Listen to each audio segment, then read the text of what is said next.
João 8, 1 ao 11. Depois, todos foram para casa, mas Jesus foi para o Monte das Oliveiras. De madrugada, ele voltou ao pátio do templo e o povo se reuniu em volta dele. Gente, era de madrugada. Jesus estava sentado, ensinando a todos. Aí alguns mestres da lei e fariseus levaram a Jesus uma mulher que tinha sido apanhada em adultério e a obrigaram a ficar de pé no meio de todos. Eles disseram: Mestre, esta mulher foi apanhada no ato de adultério. De acordo com a lei que Moisés nos deu, as mulheres adúlteras devem ser mortas a pedradas. Mas o Senhor, o que é que diz sobre isso? Eles fizeram essa pergunta para conseguir uma prova contra Jesus, pois queriam acusá-lo. Mas ele se abaixou e começou a escrever no chão com o dedo. Como eles continuaram a fazer a mesma pergunta, Jesus endireitou o corpo e disse a eles: Quem de vocês estiver sem pecado, que seja o primeiro a atirar uma pedra nesta mulher. Depois, abaixou-se outra vez, continuou a escrever no chão. Quando ouviram isso, todos foram embora, um por um, começando pelos mais velhos. Ficaram só Jesus e a mulher, e ela continuou ali de pé. Então Jesus endireitou o corpo e disse: Mulher, onde estão eles? Não ficou ninguém para condenar você? Ninguém, Senhor, respondeu ela. Jesus disse: Pois eu também não condeno você. Vá e não peques mais. Feche os teus olhos. Eu penso que esta palavra de João que nós acabamos de ler é uma das passagens bíblicas mais conhecida pelos crentes. Nós gostamos de falar desta passagem e mostrar o quanto Jesus foi sábio e o quanto Jesus foi misericordioso para com esta mulher pecadora. Mas eu quero falar um pouquinho, antes de entrar na mensagem, sobre o contexto histórico, para nós entendermos melhor esta passagem. Primeiro é que a Bíblia não diz o nome desta mulher que foi apanhada em adultério. Alguns estudiosos da Bíblia afirmam que se trata da Maria Madalena ou a Maria de Magdala, mas não existe também uma certeza absoluta com relação a isso. Eu penso que, com base nas perguntas que foram dirigidas a Jesus e com base na história, no contexto da época, podemos deduzir algumas coisas sobre esta mulher. Primeiro, que ela era uma mulher religiosa. Por ser judia, ela conhecia a lei de Moisés, ela certamente conhecia os cerimoniais, os ritos, os mandamentos que eram ensinados na sinagoga.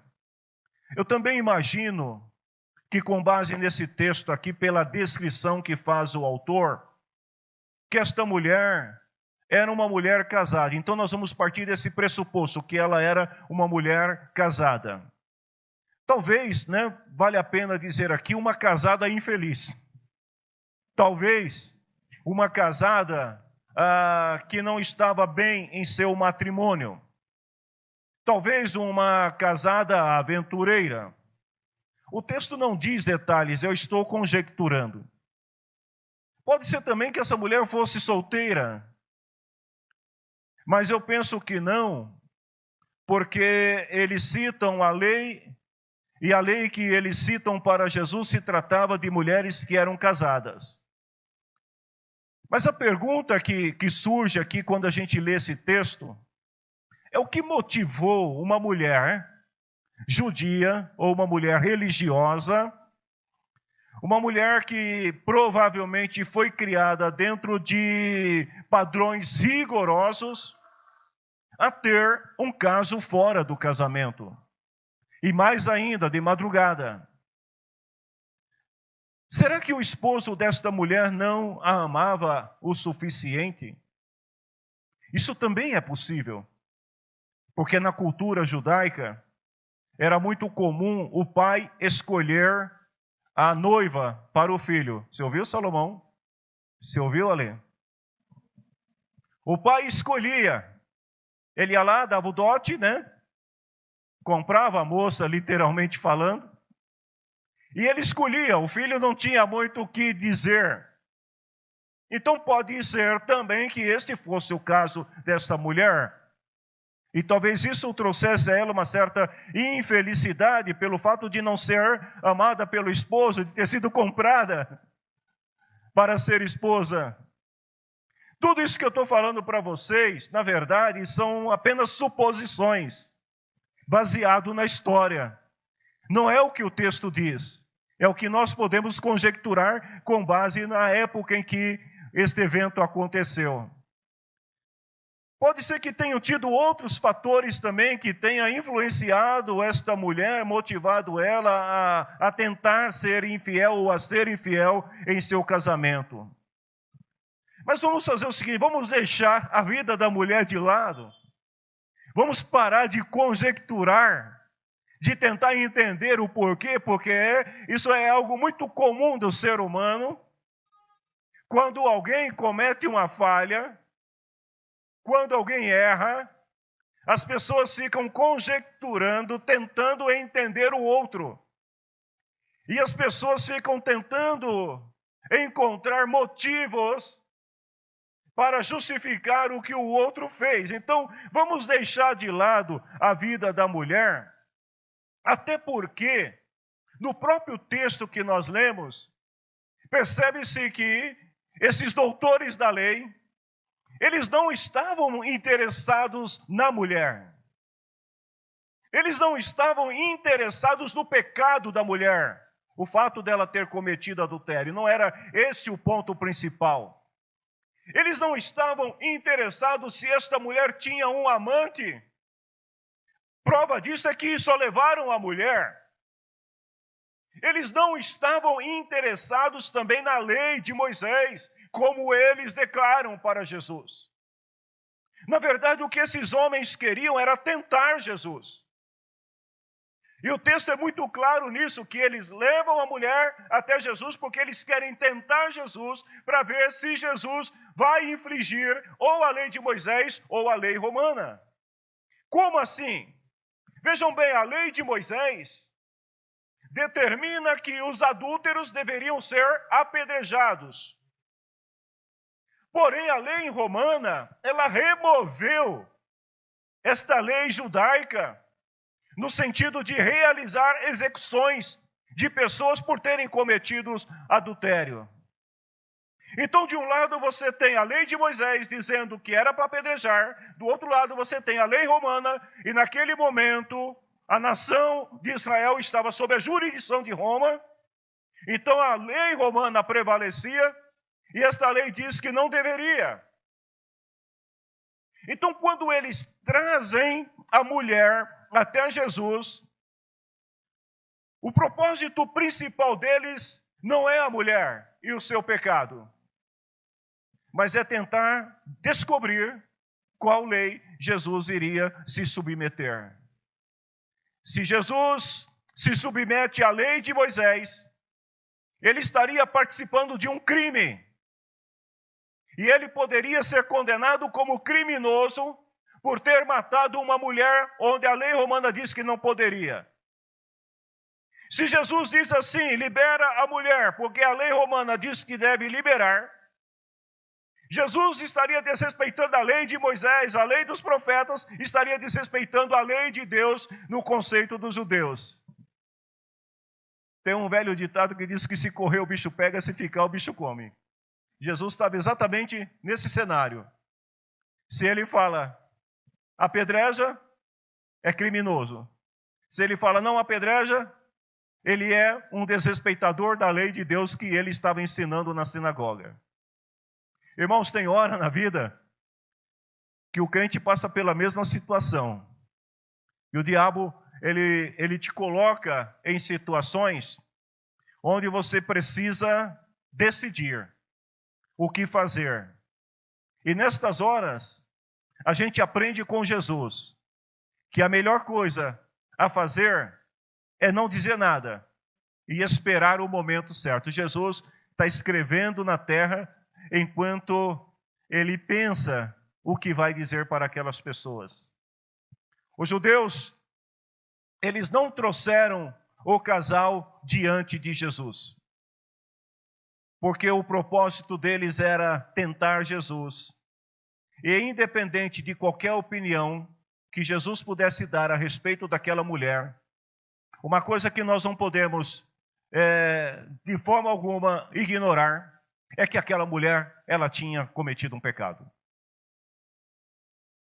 Então a situação é assim, a mulher pecou. Jesus precisa tomar uma decisão sobre aquela mulher. Ele obedece à lei de Moisés, ele obedece à lei romana. O que ele faz com aquela mulher? Aí eu te pergunto, você que é pecador, o que você acha que Jesus deveria fazer com você? Porque é esse o cenário que eu vejo aqui. Diz assim que contra aquela mulher pesava o testemunho dos escribas e fariseus. Ou seja, ninguém estava acusando aquela mulher baseado em boatos. Não é que alguém disse para eles que aquela mulher tinha cometido um pecado, não. A Bíblia diz assim, que aqueles homens falaram para Jesus, esta mulher foi apanhada no ato de adultério. Ou seja, ela foi pega ali no ato, no momento que ela estava cometendo o ato. Então não se trata de calúnia. Aquela mulher não poderia alegar diante de Jesus e dos outros, olha, estão falando, mas não é verdade. Porque os acusadores, eles viram, era um fato consumado.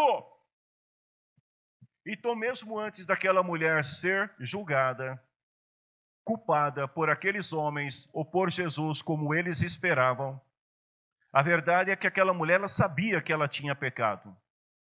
E ela sabia que ela merecia uma punição. E que esta punição viria tanto da parte de Deus, quanto do sistema religioso em que ela estava inserida com base na lei de Moisés. Por isso a mulher fica quieta. Porque a pior coisa que tem é quando alguém erra e tem prova de que errou e a pessoa fica tentando se justificar. A mulher não fala nada, ela sabe que ela está errada. Ela sabe que havia um castigo que ela deveria receber por causa desta relação sexual ilícita. E lá em Levíticos 20:10 fala assim, que se um homem cometer adultério com a mulher de outro, ele e a mulher deverão ser mortos. Então aquela mulher sabia que ela e também a outra pessoa que não está em cena, eles eram culpados. Se você ler em Deuteronômio capítulo 22 até o 30, você vai ver que existiam algumas punições gravíssimas em relação ao pecado de relações sexuais ilícitas para os judeus. E aquela mulher estava inserida dentro dessa jurisdição da lei de Moisés, segundo os escribas. Queridos, quando eu olho para a história dessa mulher, sabe quem eu vejo? Eu me vejo. Eu vejo cada um de nós. Porque a nossa história não é muito diferente daquela mulher. Todos nós somos pecadores. Ainda que algumas pessoas afirmem que nunca pecaram, eu já ouvi pessoas dizerem, eu nunca cometi pecado.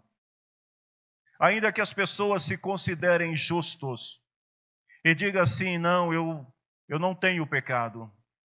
A realidade, segundo a Bíblia, é outra. Romanos 3:23, todos pecaram. O que isso significa? Que a exemplo daquela mulher, vamos deixar o quadro da mulher, mas vamos tomá-lo como exemplo.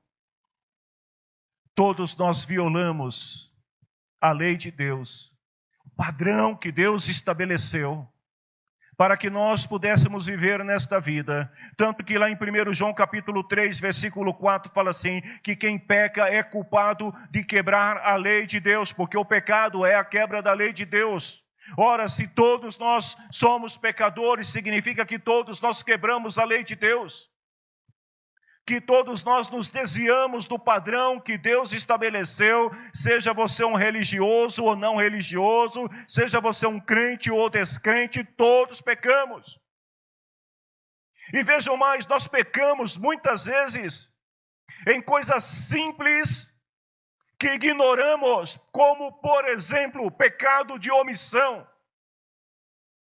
O nosso irmão Tiago, lá em Tiago 4,17, ele fala assim, que comete pecado a pessoa que sabe fazer o bem, aliás, que sabe que deve fazer o bem e não faz. Então vou te dar um exemplo bem simples. Diante de Deus, você tem uma condição que te permite ajudar o teu irmão, um familiar, alguém que lhe pede ajuda. Mas você, por puro egoísmo, decide que não deve ajudar o outro. Você já cometeu pecado. Não existe desculpas, porque a gente peca até quando não faz nada. Se você falar não vou fazer nada, e você se omitir diante da necessidade do outro, você já está pecando.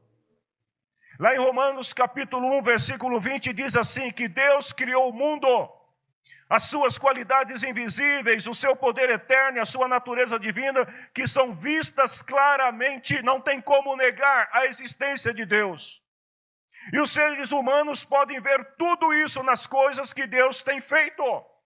Então, diz Paulo, eles não têm desculpa nenhuma. Alguém vai dizer assim, mas eu não tive a oportunidade de ler a Bíblia. Eu não tive a oportunidade de ter acesso a uma igreja. Eu não tive a oportunidade de ouvir uma pregação. Eu não tive a oportunidade de me tornar um cristão.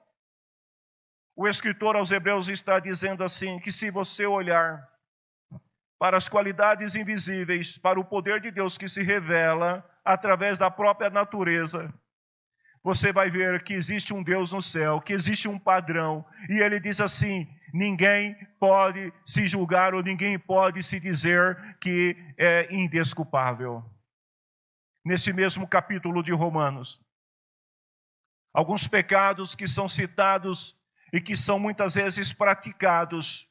E é bem provável que todos nós, em algum momento da nossa vida, antes de conhecermos o Evangelho, antes de virmos a Cristo, também tenhamos cometido esses pecados. Por exemplo, más ações ou más intenções, os pensamentos impuros, o orgulho, a idolatria a objetos, a idolatria a pessoas, as imoralidades, a ganância, os vícios, ciúmes, violência, brigas, mentiras, malícia, calúnia, fofocas, ódio de Deus, intolerância religiosa, atrevimento, vaidade, desobediência aos pais, desobediência às autoridades, ausência de amor, ausência da piedade pelos outros. Provavelmente, todos nós, em algum momento, já cometemos alguma destas falhas ou outras falhas.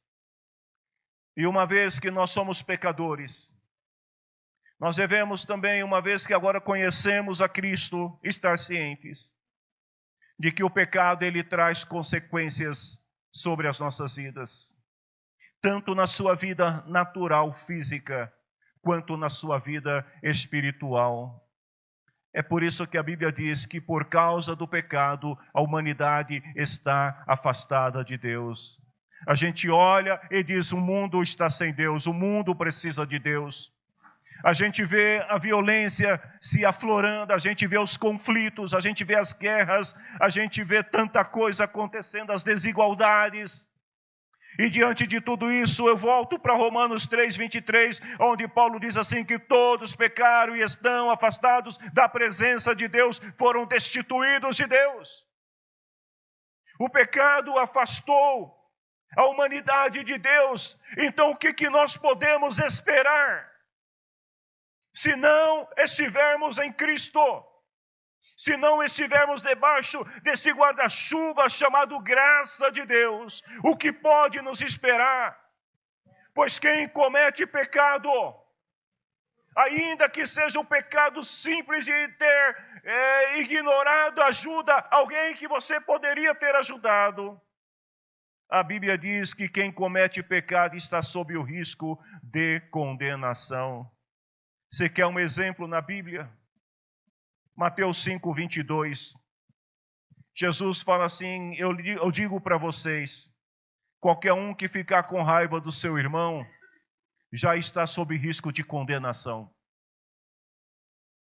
Quem disser ao seu irmão, você não vale nada, ou seja, proferir um insulto ao seu irmão, Jesus diz, será julgado. Quem chamar o seu irmão de idiota, você chamou o teu irmão de idiota, já pediu perdão para ele? De tolo? Porque quem chamar o seu irmão de idiota, estará em perigo de ir para o fogo do inferno. Aqueles que se omitem também têm o risco de serem condenados. Mateus 25, 41 até o 45. Jesus disse assim, naquele dia, aos que estarão à sua esquerda, afaste-se de mim, vocês estão debaixo da maldição de Deus. Vocês vão para o fogo eterno, preparado para o diabo e os seus anjos. Pois eu estava com fome, vocês não me deram comida. Eu estava com sede, não me deram água. Era estrangeiro, não me receberam na sua casa. Estava sem roupa, não me vestiram. Estava doente na cadeia e vocês não cuidaram de mim. Então estas pessoas vão perguntar, Senhor, quando foi que vimos o Senhor com fome? Quando foi que vimos o Senhor com sede, como estrangeiro, sem roupa, doente, na cadeia e não te ajudamos? Ele então responderá, eu afirmo a vocês que isto é verdade. Todas as vezes que vocês deixaram de ajudar uma destas pessoas mais humildes, foi a mim que deixaram de ajudar. O castigo do pecado será impiedoso e eterno. A Bíblia diz que os covardes, os traidores, os que cometeram pecados nojentos, os assassinos imorais, os que praticam feitiçaria, os que adoram ídolos, os mentirosos, todos estes irão queimar no lago de fogo e enxofre, que é a segunda morte. Queridos, quando a gente lê esta palavra, voltando para o exemplo da mulher, aquela mulher, ela sabe que diante dos seus acusadores pairava sobre ela uma condenação. Aqueles homens estavam dispostos a apedrejá-la se Jesus dissesse para eles, cumpra-se a lei de Moisés. Mas eu penso que o que mais atormentava aquela mulher é saber que aqueles homens, eles poderiam condená-la, mas eles eram limitados como ela, porque o máximo que eles poderiam fazer seria ferir o seu corpo, a sua carne. Mas diante de Deus havia uma pena maior, como Jesus disse lá em Mateus 10, 28, tenham medo de Deus, temam a Deus, porque Ele pode destruir no inferno tanto a alma como o corpo. Então esta mulher, ela está nesse cenário, e ela sabe que não existe misericórdia, porque a lei era explícita, não havia meio termo na lei, então não há como se escapar dessa condenação, desse juízo, pelo menos nesta vida não havia nenhuma chance daquela mulher se escapar. Ela tinha consciência de que merecia o castigo. Ela sabe que ela não teria como escapar daquilo, que ela estava condenada. E aí eu pergunto, para cada um de nós que estamos aqui nesta noite. Eu não estou dizendo que você cometeu um adultério, mas eu estou te afirmando, com base na palavra de Deus, que todos nós somos pecadores. E uma vez que nós pecamos contra Deus, o que você acha que nós merecemos? O que nós merecemos? A Bíblia diz que todos pecaram. E quando a gente olha sob este prisma de que todos pecaram na Bíblia, nós também vamos entender que o castigo é justo. A punição é justa, tanto que lá em Romanos, capítulo 2, versículos 5 a 8, Paulo diz assim: o seu coração é duro, teimoso, por isso você está aumentando ainda mais o castigo que vai sofrer no dia em que forem revelados a ira e o julgamento justo de Deus. O que Paulo está dizendo aqui é que se não houver arrependimento, se não houver conversão, Deus é justo e diz, Ele recompensará cada um de acordo com o que fez. Então, se nós pecarmos, e se não houver em nós o arrependimento, versículo 8, Deus fará cair a sua ira e o seu castigo sobre os egoístas, sobre os que rejeitam a sua justiça, a fim de seguir o que é mal. Mas na sua justiça, e esta é a nossa esperança, Paulo diz no versículo anterior, Deus dará vida eterna às pessoas que perseverarem em fazer o bem, que buscam a glória, a honra e a vida imortal que somente Deus pode dar. Atos capítulo 17, 31. Deus marcou o dia que vai julgar o mundo com justiça. Eu estou trazendo esta palavra para vocês nesta noite, porque se fala muito pouco sobre o juízo de Deus que virá sobre a igreja. Se fala muito pouco sobre a necessidade que temos de todos os dias tomar a nossa cruz e seguir a Jesus, de olhar para Jesus e reconhecer nele as nossas debilidades, as nossas fragilidades, e buscar no Senhor a graça que somente Ele pode dar. Deixa eu te falar uma coisa. Como você acha que termina a história desta mulher? Ela teve um final feliz. Todos aqueles que aceitaram a Cristo, que hoje estão aqui para celebrar a ressurreição de Cristo, o perdão de Cristo, você também pode ter um final feliz.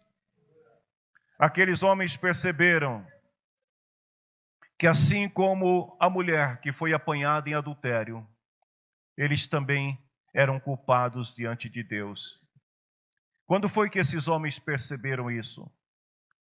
Quando diz que eles continuaram fazendo a mesma pergunta para Jesus, ou seja, eles devem ter perguntado inúmeras vezes para Jesus, Senhor, e aí, a gente atira pedra ou não atira pedra? A gente cumpre a lei de Moisés ou não cumpre a lei de Moisés? Jesus, o que a gente vai fazer? É assim que o diabo fica o tempo todo também tentando te levar à condenação. Pecou, não, você pecou, já era, acabou. Mas aí Jesus, ele se endireita e diz assim para eles, quem de vocês estiver sem pecado, seja o primeiro a tirar a pedra nesta mulher. É nesse momento, ao ouvir estas palavras de Jesus, que aqueles homens perceberam que eles não eram diferentes daquela mulher, que eles também eram pecadores, porque alguns deles ali provavelmente estavam mentindo, provavelmente alguns deles tinham ódio no coração, provavelmente alguns deles tinham ignorado alguma regra da lei de Moisés, e Jesus sabia disso. Então Jesus pergunta para eles, quem estiver sem pecado, seja o primeiro a tirar a pedra nesta mulher. Quando ouviram isso, todos foram embora, um por um, começando pelos mais velhos. É interessante que nem os velhos, escaparam. Aliás, eu acho que os velhos tinham mais pecado, Não escapou ninguém. Os mais velhos olham para os mais novos e dizem assim, olha, eu já fui como você, fui. O mais jovem olha e fala, eu não sei quem eu sou, vamos também. E todo mundo vai embora. Sabe por quê, queridos? Porque lá em Romanos capítulo 3, 10 e 12, as Escrituras dizem assim, que não existe uma só pessoa que faça o que é certo. Não tem uma pessoa que tenha juízo suficiente para ser justo aos olhos de Deus. Não há ninguém que adore a Deus, todos se desviaram do caminho certo, todos se perderam, não há ninguém que faça o bem, não há ninguém mesmo.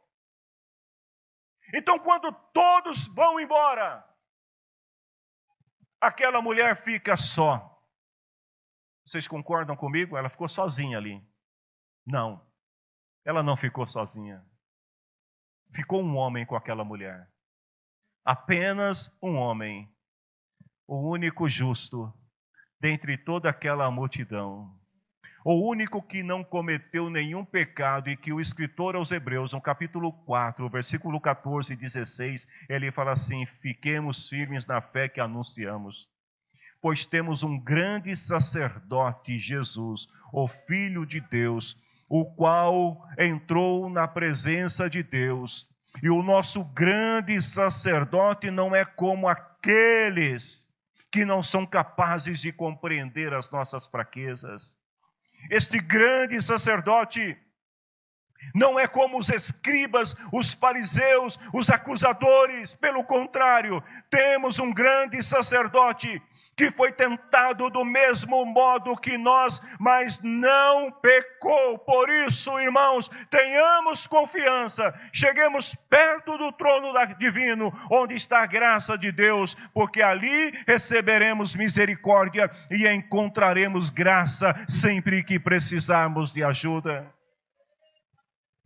A mulher apanhada de adultério não recebeu uma única pedrada em seu corpo.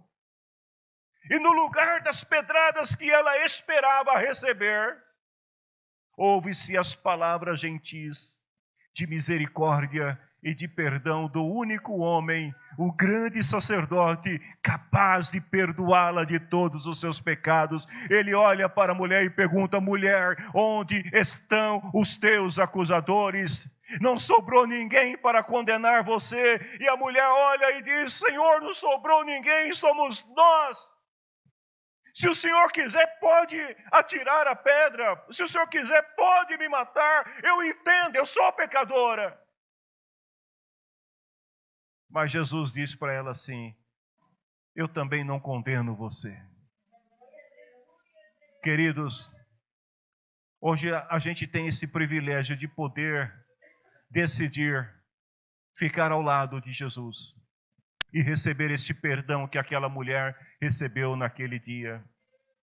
O perdão que João 3,16 diz assim, que Deus amou-nos tanto, que Ele nos deu o seu único Filho Jesus, para que todo aquele que nele crê não pereça, mas tenha a vida eterna. João continua e diz: Deus mandou o seu Filho para salvar o mundo e não para julgá-lo. Então, se hoje você está diante dele, lembre-se disso, ele não está aqui para te condenar, ele não está aqui para te julgar. Hoje ele está aqui para te oferecer o perdão, a graça. Ele está aqui para te livrar da condenação que o mundo, que o pecado, que o diabo te acusou. Ele está aqui para te perdoar.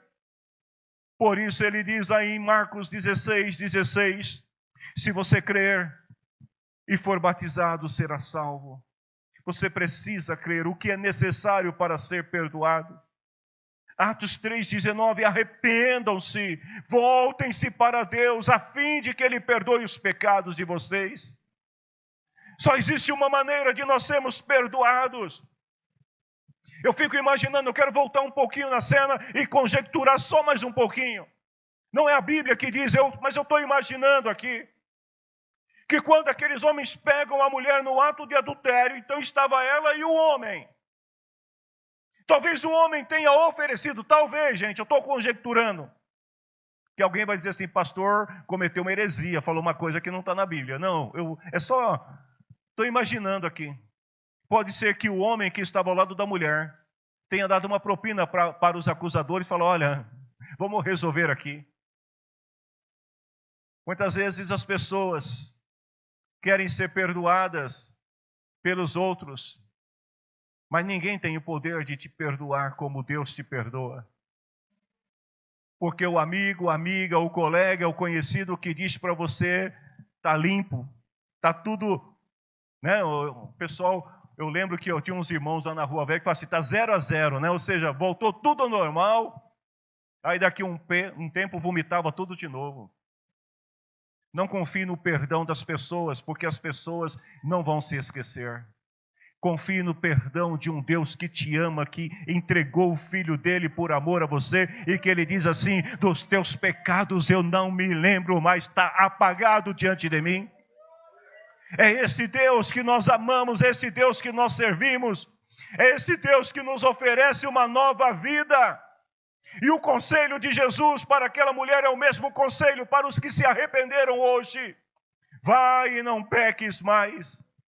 Se você está em Cristo, você é nova criatura. Paulo diz, já não há mais nenhuma condenação para as pessoas que estão unidas em Cristo Jesus. Do mesmo modo que o pecado traz morte espiritual, Paulo diz assim que o presente de Deus para aqueles que creem no Evangelho traz a vida. Está lá em Romanos 6:23. O salário do pecado é a morte. Mas o presente de Deus, o dom gratuito de Deus, é a vida eterna.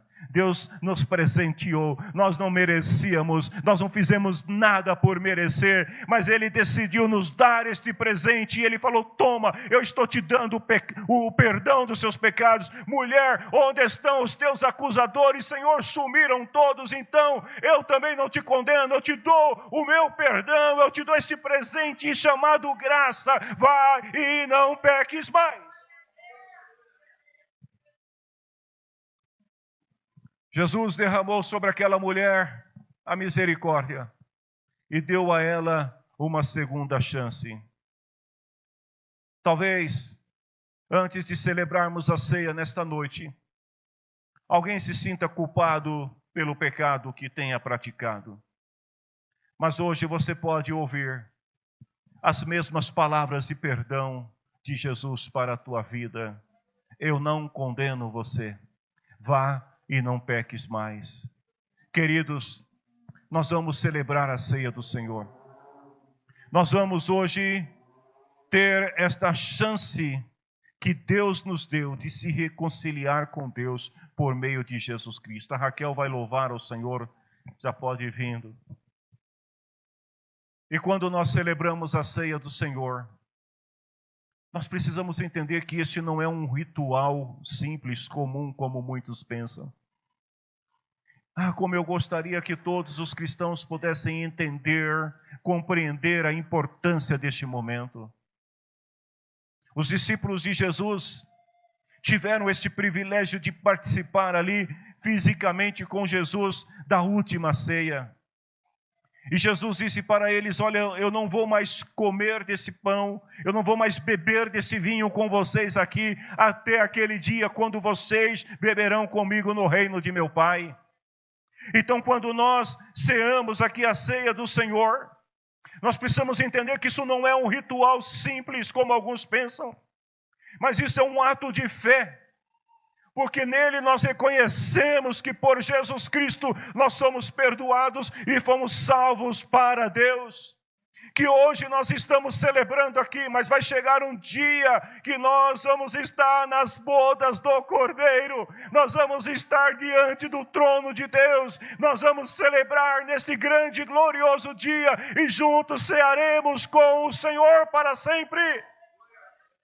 Então Paulo, parafraseando as palavras de Jesus, ele diz assim, isto é o meu corpo que é entregue em favor de vocês, façam isto em memória de mim. Porque esse cálice é a nova aliança feita com Deus ou por Deus com o seu povo. Aliança que é garantida pelo meu sangue, disse Jesus, cada vez que vocês beberem desse cálice, façam isto em memória de mim. Quando nós celebramos a ceia do Senhor, nós estamos anunciando a morte do Senhor até que Ele venha. Você tem esta esperança? Você recebeu este perdão? Você aceita este presente de Deus para a tua vida? Como aquela mulher que aceitou esse presente e se livrou das pedradas. Hoje também o Senhor te convida a se livrar da condenação que paira sobre todos aqueles que estão em pecado e aceitar o presente da graça para viver uma vida nova em Cristo.